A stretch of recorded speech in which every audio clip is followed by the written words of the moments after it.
उन्होंने कितने सत्संग करे, अब चल रहा है, वाणी रची, अब रिकॉर्ड हो रही है। कितना उन्होंने हमारे लिए दुख उठाया। क्योंकि संत जब इस धरा के ऊपर आते हैं तो कुछ लेने के लिए नहीं आते, वो इस संसार को कुछ देने के लिए आते हैं। महाराज जी ने तो हमारे को सारी चीज प्रदान करी। जिसने जो कुछ मांगा उसको वही चीज मिली वहाँ पर। क्योंकि संतों के दरबार में कोई भी खाली नहीं होता। वो जैसी भावना लेकर के जाता है, भाई दर्शन बंद करो, जो जैसी भावना लेकर के जाता है वो वैसा ही माल मिल जाता है। और संत महात्मा तो पंसारी होते हैं, उनके पास तो सारी चीज होती है और वो हर चीज देते हैं। आप यूँ कहोगे हमारा तो, हमें तो बहुत जगह चले गए और कुछ नहीं मिला, लेकिन मैं उनकी बात कर रहा हूँ जो पूर्ण पुरुष हैं। पूर्ण पुरुषों की बात है यहाँ पर, पूर्ण संतों की बात है। आप किसी भीख मंगे के पास में चले गए और वो पहले ही भीख मांग रहा, तुम्हारे को कहाँ से दे देगा? वो तो तभी देगा तब उसके पास कुछ होगा। तो हम तो इन संतों के पास में जाते हैं, अपनी तमन्ना लेकर के जाते हैं, क्योंकि हम तो गृहस्थी हैं। हम तो उस गृहस्थ के अंदर फंसे बैठे हैं और हम तो अपनी कोई ना कोई मांग लेकर के उनके पास में जाते हैं। और हम अगर सच्चे मन से उनके पास में मांग लेकर के जाते हैं, हमारी वो मांग भी पूर्ण हो जाती है। क्यों होती है? अब देना तो उनने है, लेकिन भाव तो हमारा है। देना तो उन्होंने जो हमारे को देना है, लेकिन हमारा भाव भी काम करता है। अगर भाव नहीं होगा आपका तो आप वो चीज कैसे लाओगे? किसी को भूख नहीं है और उसको यूं कहे भाई रोटी खा ले, प्रसाद ले ले, तो वो नहीं जिम्मेगा। और जिसको भूख होती है उसको कहो तो वो तो बिना कहे यूं कह देगा हाँ भाई गाल दे। एक बार के कहने में कह देगा गाल दे भाई। जैसे हमारे तो हमारे संसार को भूख तो है, ऐसी बात नहीं है। क्योंकि हम तो संसार के अंदर आए हैं, हमने जब ये देह धरी है तो दुख का कारण तो है, इसमें कोई शक नहीं है। नानक सुखिया सब संसारा, सुखिया केवल नाम आधार। नाम के आधार पर जो जीव रहता है वो सुखी रहता है, बाकी सारे संसार तो दुखी है। जो नाम के आधार पर नहीं है वो दुखी है। क्यों है दुखी? अब उसने किसी चीज का आधार नहीं बनाया, उसने किसी चीज को मानना शुरू नहीं करा। हम अगर देवी को मानते तब भी बहुत अच्छा है, हम ब्रह्मा को मानते तब भी बहुत अच्छा है, हम विष्णु को मानते हैं तब भी बहुत अच्छा है, लेकिन उनसे हमारी मुक्ति नहीं है। उनसे हमारे को स्वर्ग मिल जाएगा, वैकुंठ मिल जाएगा, पितरलोक मिल जाएगा, हमारे को यहाँ का काम चलाने के लिए धन दौलत मिल जाएगी। और संतों के पास तो अगर हम जाते हैं तो संतों के पास तो हमारे को सारी चीज मिल जाएगी। हम अपनी मांग करके तो देखें उनके पास, अपनी मांग करके तो देखें। अगर भाई हम संतों के पास में गए, हमने ये मांगा, यहाँ पर संतों के पास तो वो चीज होती है वो आपको मुक्ति भी देंगे और इस संसार का काम भी चलाएंगे। औरों को तो मेरे को पता नहीं, मेरा तो उन्होंने चलाया है। क्योंकि जैसा जिसका भाव होता है वो अपना फायदा उठा लेता है, भाव मुनाफा देता है जगत के अंदर। अगर भाव नहीं है हमारा तो मुनाफा भी नहीं उठा सकते। हमारी अगर सत्संग से प्रीत नहीं है, हमारी तो अपने घर के अंदर प्रीत लगी हुई है, तो एक 10 मिनट के लिए सत्संग में आने से हमारा क्या होगा? हमारा कुछ नहीं होगा। हमने भाव एक सार हरदम वृत्ति रहे एक सार, नहीं कि एक शब्द के अंदर हमारी वृत्ति हरदम एक सार से रहनी चाहिए। हमने तो ऐसे रहना चाहिए जैसे जल के अंदर जल मुर्गाई रहती है। वो कभी भी जब दाव लगती है इसके ऊपर, शिकारी आता है तीर लेकर के, और जब उसके ऊपर दाव लगती है तो सूखे पंख उड़ जाती है। इसी तरीके से हम भी अगर ग्रस्त के अंदर रहते हैं तो अगर हम भी सूखे पंख रहेंगे तो हम उस मालिक से सब कुछ प्राप्त कर लेंगे। अगर हम गृहस्थ के अंदर रह करके गृहस्थी का जीवन हमने बिताया और उसके अंदर फंसे रह गए, परमात्मा का नाम नहीं लिया, भाई शब्द गा रहा था, बहुत देर से गा रहा था भाई। अब इस शरीर के अंदर क्या है? पिंजरा तो पुराना हो गया। ये तो पिंजरा जिस दिन जन्म लेता है जीव, उसे दिन एक दिन रोज पुराना हो जाता है। हम तो यूँ सोचते हैं बड़ा हो रहा है, लेकिन वो पुराना होता चला जाता है। उस पिंजरे को अंदर जो चीज बैठी हुई है, कीमत तो उसकी है। कहता हूँ कह जाता हूँ काई बजाऊं ढोल, श्वासा खाली जाता है 3 लोग का मोल। अगर एक श्वास अगर हमारा बिना नाम के जाता है तो खाली चला जाता है। एक श्वास अगर हमारे सतगुरु के नाम के बिना खाली जाता है तो ये समझ लो हमारा 3 लोग का मोल के बराबर वो चीज़ हमारी चली गई। तो हमारे तो कितने श्वास खाली जाते हैं। कभी हम किसी चीज़ में लग रहे हैं, कभी किसी चीज़ में लग रहे हैं। एक साधे सब सदियाँ और सब साधे सब जार। एक को साधने से सारी चीज़ सत्ती चली जाती है। बहन जी शब्द गा रही थी, मन भाई तू किसका सरदार, तेरी तो रैयत खोटी है। किसकी तो रैयत खोटी है, ये अपनी रैयत को हुक्म दे देता है। ये मन जो है ये काल महाराज का वकील है, ये हमारे अंदर बैठा है। मैंने महात्माओं की महाराज जो तो मिसाल सुनी थी। एक महात्मा था, वो जंगल में रहता था, उसका मन करने लगा आकाश तो हलवा खाऊंगा मैं। वो बेचारा वहां से उठ करके चला मन के कहने से हलवा खाने के लिए। नगरी में गया, उसके पास पैसे तो नहीं थे। नगरी में गया, कहीं से आटा लिया माई भाई से, कहीं से घी लिया, कहीं से चीनी ली। उसने वो जो था सारा लेकर के चला गया अपनी कुटिया के ऊपर। ये मन की बात बता।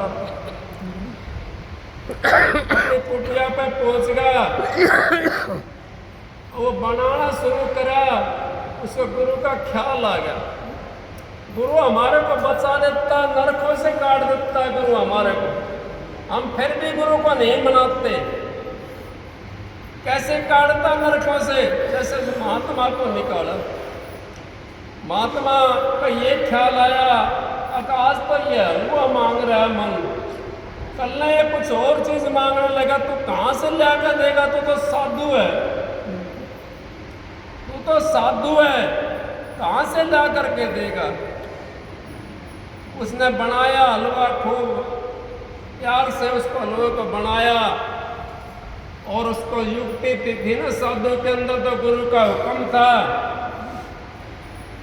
लेकर के कुएं के ऊपर चलेगा और एक गोबर का तसला भर लिया, जितना हलवा बनाया था उससे दुगना गोबर ले लिया उसने। अब कुएं के ऊपर एक गस्सा उसमें से हलवे में से ले और वो कुएं के अंदर डाल दे और इतना गोबर ले वह उसको खा ले।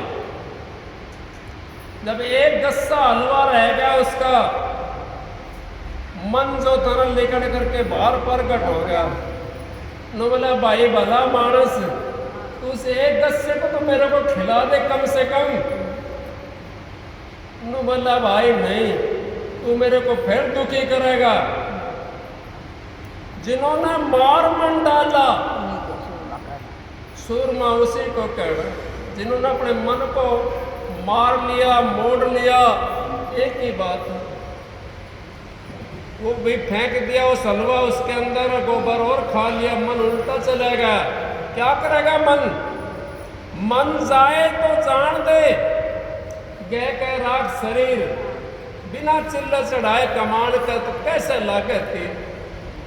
अगर हमारा कमान तो एक साइड में पड़ा हुआ है और तीर एक साइड में पड़ रहा है, हम कैसे उस निशाने में पहुंचेंगे? कैसे उस राम से मिलेंगे? हमारी सूरत तो कहीं है, शरीर हमारा कहीं है, कैसे मिलेंगे उससे? परमात्मा से। उस परमात्मा से हमने मिलना है तो अपनी सूरत को कमान के ऊपर चढ़ाना पड़ेगा, उस मालिक के नाम पर जोड़ना पड़ेगा हमें। अगर उस मालिक के नाम पे हमने कमान अपनी चढ़ा ली, तीर को चढ़ा लिया, तो निशाना लग जाएगा, हमारा चांदा भी हो जाएगा और हमारा 184 का फंद भी छूट जाएगा। 184 का फंद भी हमारा इतना नहीं छूटता, इतना हम गुरु की शरण को दृढ़ नहीं करते। हम तो ऊपर ऊपर से गुरु को गाते हैं, अंदर से नहीं गाते। अंदर से जिस दिन हमारी आत्मा ये कहने लग जाए, नहीं कहीं शब्द के अंदर गुरु ही गुरु गाओ भाई, फिर गुरु ही हो साई। और गुरु ही गुरु गाओ, फिर गुरु अपना आप साई बन जाएगा। वो मालिक हमारा साई बन जाता है, लेकिन हम उस मालिक को भूल जाते हैं। हमारे कौन चीज याद रखती है? या तो हमारे को पैसे याद रहते हैं, या हमारे को बेटे पोते याद रहते हैं, या हमारे को धी जमाई याद रहते हैं, या हमारे को ये बंगला कोठी बनाई है ये याद रहती है। हमारे को उन चीज़ों को याद रखते हैं जो कि हमारे साथ नहीं चलने वाली है। जो हमारे साथ चलने वाली चीज़ है उसको तो हम भूले बैठे हैं, उस मालिक को तो हम भूले बैठे हैं जो हमारे साथ चलने वाला है। जो सतगुरु हमारे साथ चलता है वो हमारे को नरकों से काट लेता है और उस जगह पहुंचाता है जहाँ से ये जीव आया था, उसके अंदर ले जाता है। नूर ही नूर, वहाँ तो नूर ही नूर है, वहाँ नूर ही की नगरी है। सूक्ष्म सेज पर तेज चमके सो घर परापरी है, वो तो नूर की नगरी है और वो तो परापरी घर है, वो यहाँ पे थोड़ी है। दुनिया ढूंढे त्रिलोकी माई, नाम बसे चौथे लोक माई। अब हम तो 3 लोक के अंदर ढूंढते डोलते हैं, 3 लोक में शांति नहीं मिलेगी। कोई ये चाहता हो कि यहाँ शांति मिल जाएगी हमारे को? हाँ, यहाँ शांति मिल सकती है। कैसे मिलेगी? हम सुमरण में रहेंगे तो हमारे को शांति मिलेगी। गुरु का नाम का सुमरण करते रहेंगे तो हमारे को शांति मिल जाएगी। हम उसको भूल जाएंगे, दुख को भूल जाएंगे। सुमरण में गए भुलाई, सुमरण में गए भुलाई। सुमरण जब होता है हमारा, जब कमान पे तीर चढ़ जाता है तो हम भूल जाते हैं उस चीज़ को और हमारे को मालिक याद रहता है। उस मालिक को याद रखने के लिए हमने, तेरी नगरी में 5 नहीं थे, नगरी थी गुलजार। इन 5 ने खबर पड़ी तेरा दिन या शहर उजाड़। आगे 5 ने काम क्रोध मोह और अहंकार, इतने 5 नहीं होता ना तो बच्चा होता है वो सांप को भी पकड़ ले, आग में हाथ देते, नाली में वो चला जाए, उसको कोई गम ही नहीं रहता। और जिस टाइम उसके अंदर 5 प्रवेश हो जाते हैं उस टाइम वो दूर भागने लग जाता उनसे, उस टाइम नहीं पकड़ता, क्योंकि उसके अंदर वो चीज़ 5 प्रवेश होगी। फिर मेरा तेरी काम क्रोध मोह लोभ अहंकार सारी चीज प्रवेश होगी उसके अंदर। फिर कहिए कबीर साहब ने जो तो नगर बसाना चाहे, अब ये नगरी की बात है, ये नगरी हमारी ये है। भाई शब्द गा रहा था, काय नगरी में बोलता है कौन, काय नगरी में कौन बोलता है। जो तो नगर बसाना चाहे तो कर 500 से रार, आखिर 500 से राड़ करनी शुरू कर दे।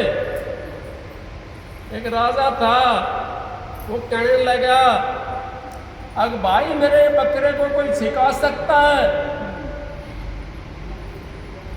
भाई एक चतुर सा था, उठ करके बोला, हाँ महाराज मैं सिखा लाऊंगा।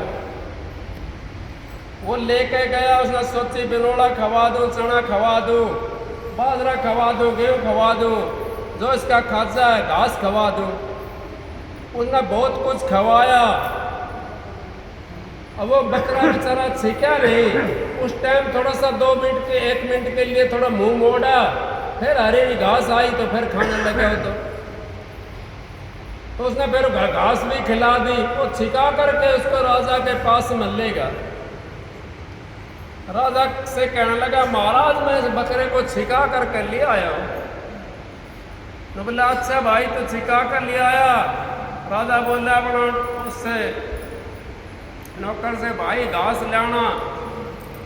अब वो घास लेकर के आया, बकरी की तरफ करे तो बकरा फिर खाने लगा। राजा कहने लगा, भाई तुम कहता सिखा करके ले आया हूँ। कहा महाराज मैं तो सिखा करके ले आया। एक और था, वो दीवान, वो संतों का शिष्य था, महात्माओं का सेला था। बोला, महाराज मैं सिखा करके ले आऊँगा इस बकरे को। अगर अच्छा भाई तो सिखा ला। वो ले गया अपना घर पे। वो सारी चीज किसी में बादल रख दिया, किसी में चना रख दिया, किसी में गेहूं रख दिया, और कहीं हरी घास धर दी। एक डंडा ले लिया एक हाथ का, जब बकरा उसके चने की तरफ चला, जब मारा उसको इतना कर दिया कि वो किसी साइड में नहीं, जब चलना बंद होगा उसका सारी साइड से न। बोला भाई अब ये छेकेगा। अब वो लेकर के राजा के पास में गया। अब महाराज मैं इस बकरे को छिका लाया हूँ। अगर अच्छा भाई राजा ने तो फिर घास मंगाई, तो बकरा ऐसे करके खड़ा होगा। क्यों खड़ा होगा? अब उसके पास में अंकुश का डंडा था। वो अंकुश था उसके पास में। हमारा मन भी ऐसे हमने मोड़ना है। हमारा मन कभी सीखता नहीं है। हम 2 रोटी खा लें, थोड़ा सा स्वाद आने लग जाए सब्जी के अंदर, तो लोग कहेंगे 1 रोटी और मंगा लो। नहीं, उसी टाइम रोक लगाओ उसके ऊपर। उसी टाइम अगर हमने उसके ऊपर रोक लगा ली तो हमारा दिनचर्या नूतन बना रहेगा और हमारा काम भी चल जाएगा और वो मन भी इधर उधर नहीं भागेगा। तो मन के ऊपर हमने अंकुश लगाना है, उस तरीके से लगाना है। तेरी नगरी में 5 नहीं थे, नगरी थी गुलजार, और इन 5 ने खबर पड़ी तेरा दिन न शहर उजाड़। तेरी तो रैयत खोटी रहे, तेरी तो रैयत खोटी रहे। मन भाई तू किसका सरदार, तेरी तो रैयत खोटी। अब इसकी रैयत वाकई में खोटी है। ये तो अपनी रैयत को हुक्म देता है, साधुओं को नहीं देता हुक्म, साधुओं को भी देता है। विश्वामित्र ने 88,000 वर्ष तप करा था और उसको तप को खंडन करने के लिए एक उर्वशी नाम की अप्सराएं थी, वो भेज दी तप को खंडन करने के लिए। क्या उसको नहीं दिया रैयत? नहीं हुक्म दिया मन को, उसने दिया। उसने न्यारा सुरग बना रखा था, वो सुरग भी हाथ से चले गया। क्यों चले गया? अब हमारा भी इसी तरीके से मन के जब हम काबू में आ जाते हैं, हम उस परमात्मा से नहीं मिल सकते, हम उस सतगुरु के दर्शन नहीं कर सकते। सतगुरु के दर्शन करने हैं तो मन को तो हमने थोड़ा साइड में लगाना पड़ेगा, उसको मोड़ना पड़ेगा। मरता नहीं है कभी मन, उसको मोड़ा जाता है। अब मन को उसको लालच दे करके, भाई तू जुगों जुगों से मेरा साथ आ रहा है और मेरा काम कर रहा जुगो जुगो से, भाई तो मेरा गला छोड़ दे, क्यों तो मन मानस का चोला मिला है, इनका तो मन परमात्मा की भक्ति करने दे कम से कम, अब का तो मेरा गला छोड़ दे। तो वो मन जरूर मानेगा और आपका का ऊपर गुरु का हाथ होता है, गुरु की दया से मेहर से अपना काम चल जाएगा।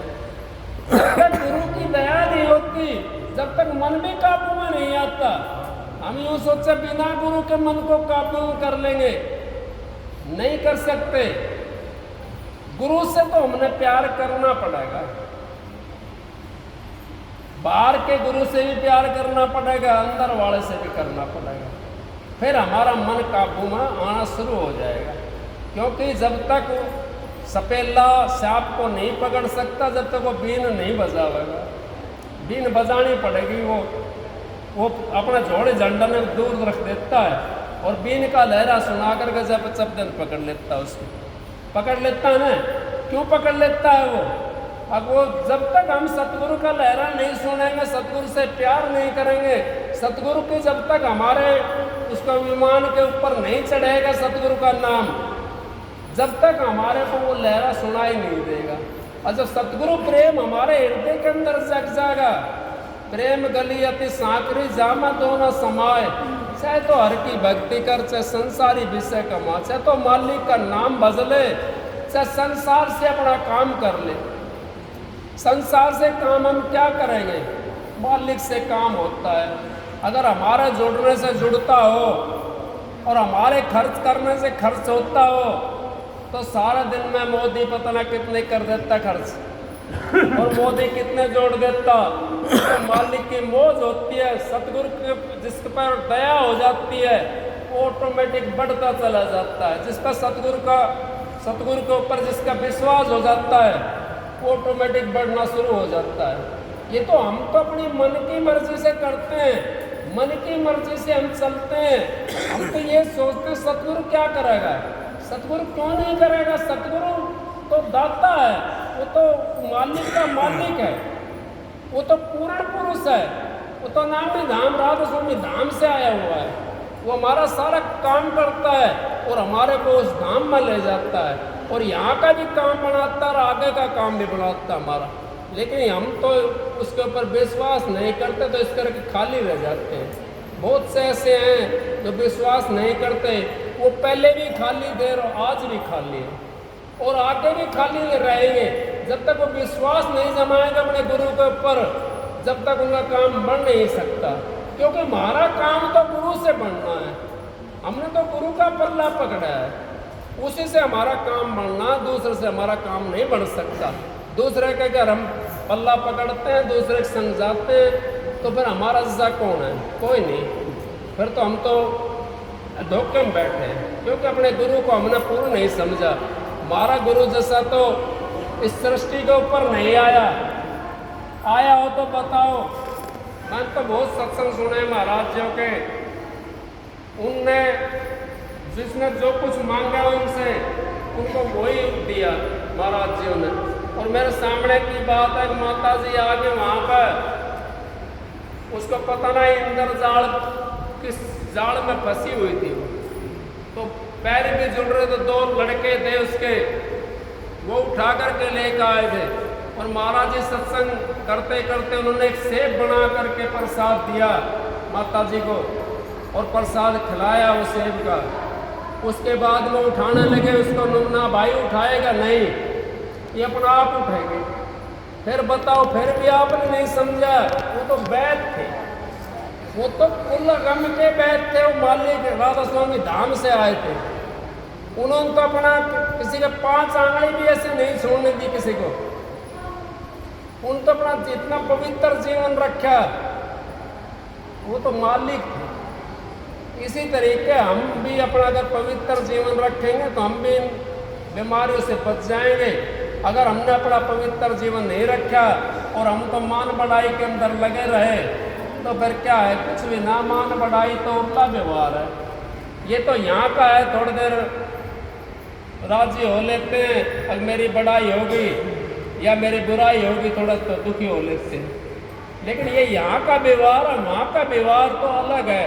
वहाँ तो ना कोई राजी है ना कोई दुखी है, वहाँ तो सब एक सा सौदा है सारा, वहाँ तो सुख ही सुख है, वहाँ तो दुख का कारण ही नहीं है। कारण है तो हमारा यहाँ है, इस संसार के अंदर है। जब तक हम 84 के अंदर है, जब तक हमारे को दुख का कारण है। जब 84 से हम निकल करके चले जाएंगे, सतगुरु तक भी अगर हम पहुँच गए, उस त्रिकुटी तक भी अगर हम पहुँच गए, तो हमारा दुख का कारण खत्म हो जाएगा।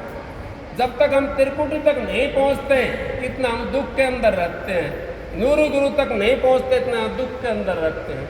दुख का अगर हमने निवारण करना है तो थोड़ा भजन करा करो मालिक का नाम का, और अपना शांति रखा करो।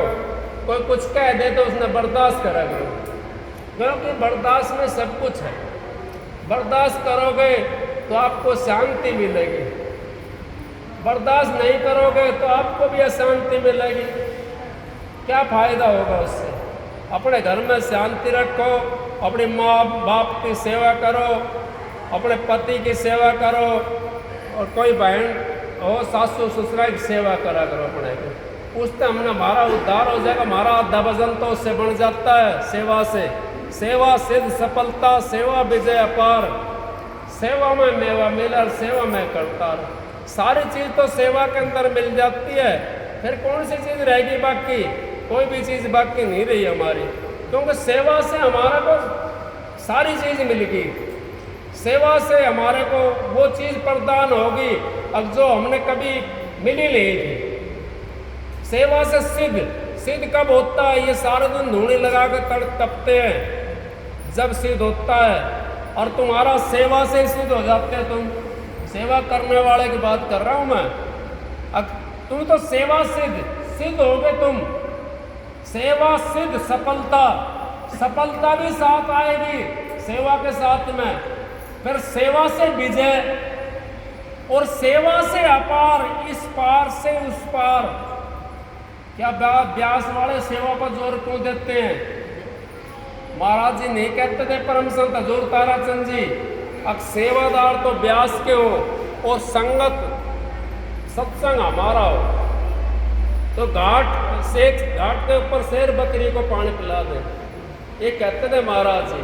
तो सेवादारों के महाराज जी बहुत बड़ाई करते थे। तो सेवा के अंदर आदमी सिद्ध हो जाता, सेवा से आपको सारी चीज़ प्राप्त हो जाएगी। सेवा करने वाला कभी खाली नहीं रहता। मैं सेवा में जाता था महाराज जी वहाँ पर, मैं तो खाली नहीं रहा। सेवा करने वाला कभी भी खाली नहीं रहता। तो भाई साहब डीएसपी बैठे हैं यहाँ, ये भी जाते थे सेवा के अंदर, डीएसपी पोस्ट के ऊपर रहते हुए भी, और सेवा में अपनी ड्यूटी को छोड़ करके आते थे। तो सेवा से क्या खाली रह गए? कहीं गुड़गांव प्लाट है, कहीं किते है, कहीं किते है। तो मालिक की मौज थी ना, दया थी मालिक की। सेवा से सारा काम हो जाता है, लेकिन हम अपनी वृत्ति को सही रखें ना, हमारा काम सही हो जाएगा। और सेवा का भाव हमारे अंदर होगा। चाहे भजन भी मत ना करो, लेकिन सेवा का भाव जरूर होना चाहिए। सेवा से आदमी झुक जाता है, फल लगता है उसके ऊपर, फल लगना शुरू हो जाता है सेवा से। जब तक सेवा करेंगे नहीं हम, तो झुकेंगे नहीं तो हमारी भक्ति कैसे बनेगी? भक्ति नहीं बन सकती। भक्ति हमारी तभी बनेगी जब हम झुकना सीख जाएंगे। जब तक हम इतने बड़े हैं, जब तक हम भक्ति नहीं कर सकते। तो सत्संग की आधी घड़ी और तप के बरस हजार, फिर भी नहीं बराबरी संतन क्यों विचार। मैं तो आपको एक सबक सुनाता हूँ, भाई अर्जुन ये सुना होगा सबक। राधा स्वामी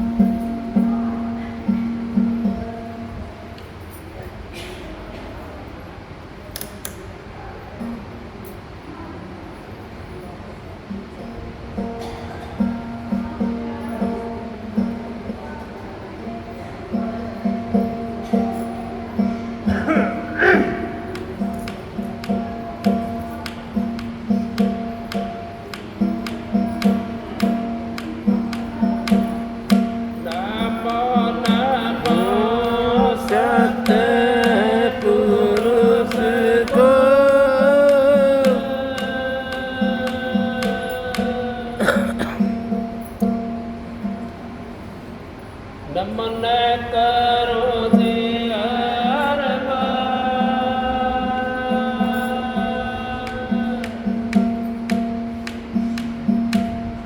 चरण कमल में राखियो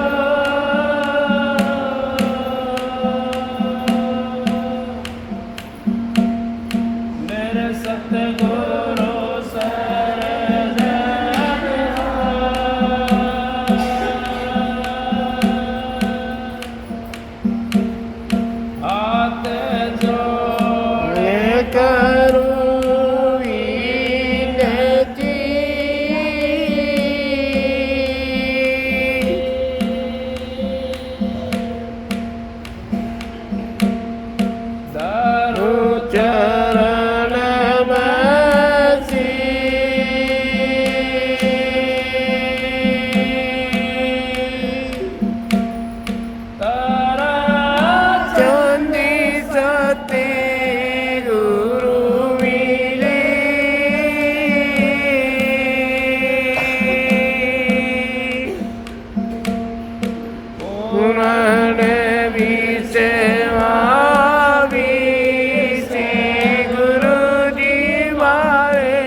के दाता हो विद्या गाम के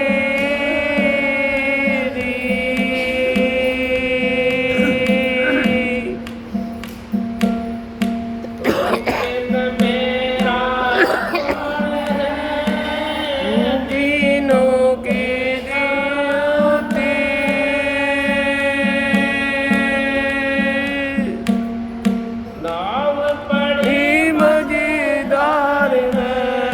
पकड़ी उबारो हाथ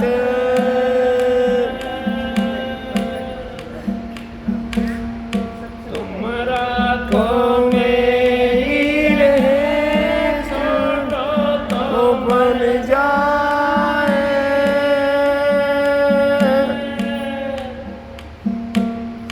सतगुरु मुझको राखियो चरण कमल के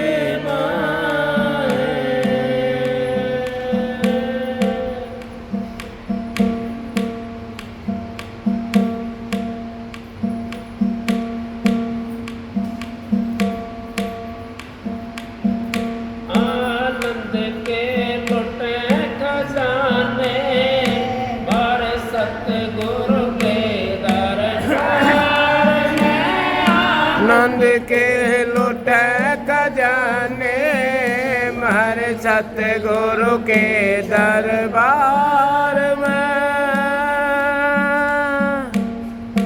सतगुरु के दरबार में भाई साधु के दरबार में नंद के लुटे खजाने हमारे सतगुरु के दरबार में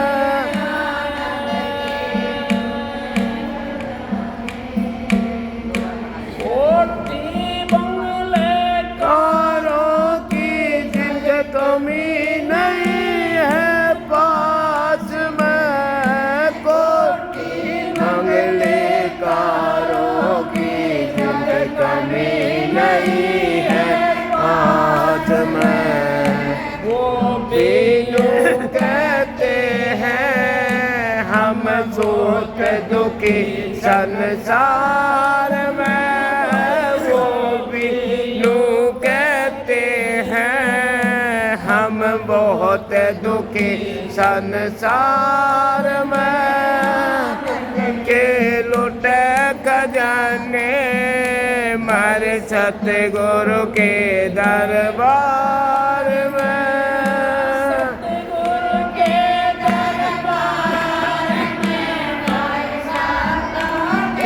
दरबार में आनंद के लुटे खजाने हमारे सतगुरु के दरबार में। धन में सुख ढूंढने वाले धन में सुख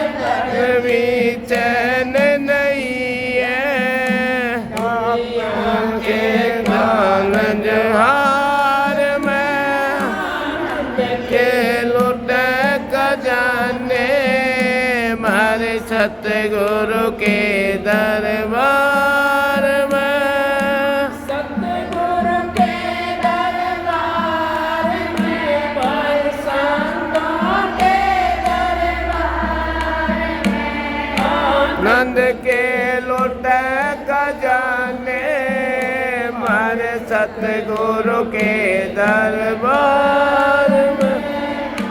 सच्चा दाऊ कुट में कबीला बहुत बड़ा परिवार है। सच्चा दाऊ कुट में कबीला बहुत बड़ा परिवार है।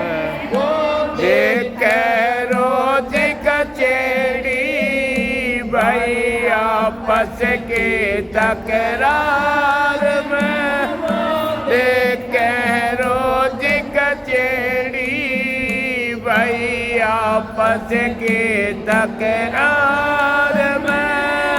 नंद के टूट खजाने मारे सतगुरु के दरबार में, सतगुरु के दरबार में, मारे सतगुरु के दरबार में, आनंद के लौटे खजाने मारे सतगुरु के दरबार में। ना सुख है इस गृहस्थी में भाई ना सुख बन में जाएंगे, ना सुख है इस गृहस्थी में, भाई ना सुख मन जाएंगे। गुरु के आनंद समझावे है तो अगम विचार में, गुरु गीता आनंद समझावे सुख है तो अगम विचार में। आनंद के लुटे खजाने मारे सतगुरु के दरबार में, सतगुरु के दरबार में, मारे संतों के दरबार में, आनंद के लुटे खजाने मारे सतगुरु के दरबार में, आनंद के लुटे खजाने मारे सतगुरु के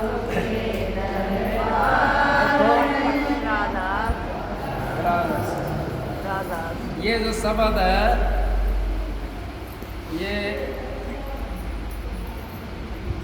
गीतानंद महाराज का है। उन्होंने क्या कहा, ना सुख इस गृहस्थ में और ना सुख वन में जाए। महाराज जी वन में ना चला जाता, अगर वन में तपस्या होती तो। घर में रहो कमा के खाओ, पर त्रिया पर धन से ने ना लगाओ। महात्मा तो वही होता जो घर में रह करके भक्ति करता है, अपना गांव में रह के भक्ति करता है। घर न छोड़ दो, अब वो पर क्या करेगा, वो मांगना खाना पड़ेगा। घर छोड़ेंगे तो मांगना खाना पड़ेगा, तो कमाना तो बस के नहीं रह। जब महात्मा बन गए कौन कमावेगा, कौन कमावेगा। घर में तो ज़्यादा कमाई हुई है, उससे हमारे को टुकड़ा मिलता रहेगा। ना सुख है इस गृहस्थ में और ना सुख बन में जाएगा। गुरु गीतानंद समझावा, सुख है तो आत्म विचार में। अपनी आत्मा का विचार कर, मेरी आत्मा आई कहाँ से और क्या करना मेरी आत्मा ने, क्या कर रही है मेरी आत्मा। कभी हम मालिक का नाम नहीं लेते, भजन नहीं करते, तो फिर किससे मुंह दिखाओगे जा करके। सतगुरु को क्या कहेंगे, हमने नाम लिया था, हम 10 मिनट भी भजन पर नहीं बैठे। सतगुरु से फिर कहेंगे, महाराज जी हमने तो नाम तो लिया था, लेकिन हम तो 10 मिनट भी भजन पर नहीं बैठे। फिर भी मालिक सहाय होता है, पूर्ण गुरु का काम होता है, अपने जीव को कभी नरक में नहीं जाने देता। बुरा भला भगत गुरु भगत कबू नरक नहीं जाने देता। सत्संग तो बहन जी सुनाओगे, भाई सब सुनाओगे, सुना सुना दे भाई दो सुना दे राधास